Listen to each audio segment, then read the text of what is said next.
शेतकरी दादा म्हणजे आमच्या बोरगावचे ख्यातनाम शेतकरी आणि माझे क्लासमेट नंदू पोद्दार यांचं भुईमुग जर बघितला, अरे अरे अरे अरे शेती करावी तर अशी.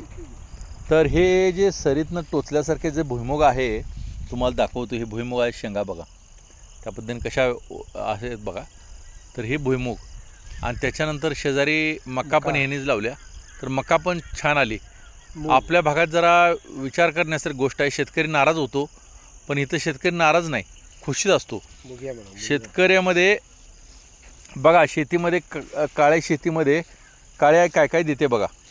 आता ही जर शेंगा बघितल्या तर आपल्या मुग्या शेंगा आहेत बघा. हे मुग्या शेंगामध्ये दोन्ही झाडांमधनं असं दिसत नाही, म्हणजे काय आहे ते.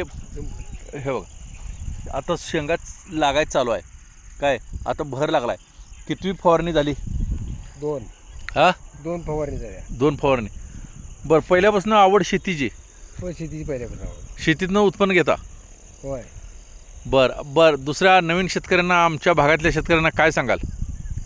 शेती केली तर व्यवस्थितच आहे, मन लावून शेती करायला लागते.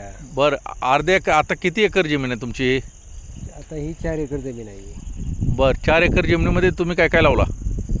मूग आहे, शेंगा आहेत, मक्का आहे, ऊस आहे. बरं, ऊस किती लावला? ऊस 2 एकर आहे. बरं, प्रत्येक वर्षी ऊसाची लागण केली जाते का एकदा केलेली कायम? साली सुरूची लागण असते, त्यात अडसाली लागण आपली 2 एकर आहे आणि खोडवा 1 एकर आहे. खोडवा. बरं, साधारण उत्पन्न वर्षाला किती घेता तुम्ही?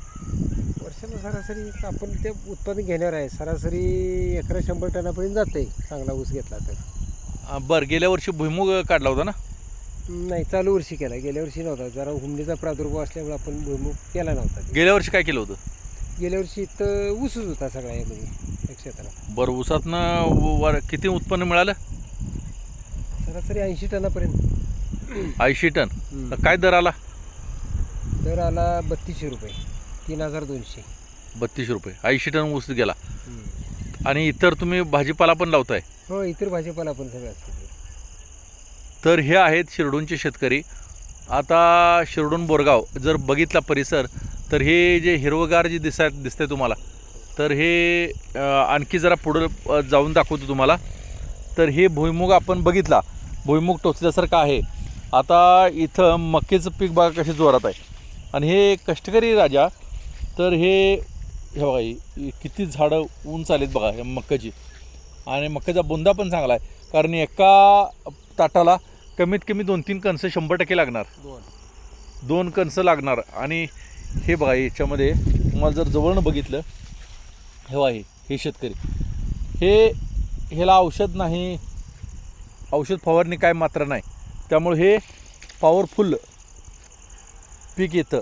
आणि सगळं सेंद्रिय खाणारी ही लोक, त्यामुळं अजून तंदुरुस्त राहायचं झालं तर आपल्या शेतकरी नंदू राजाला भेटा.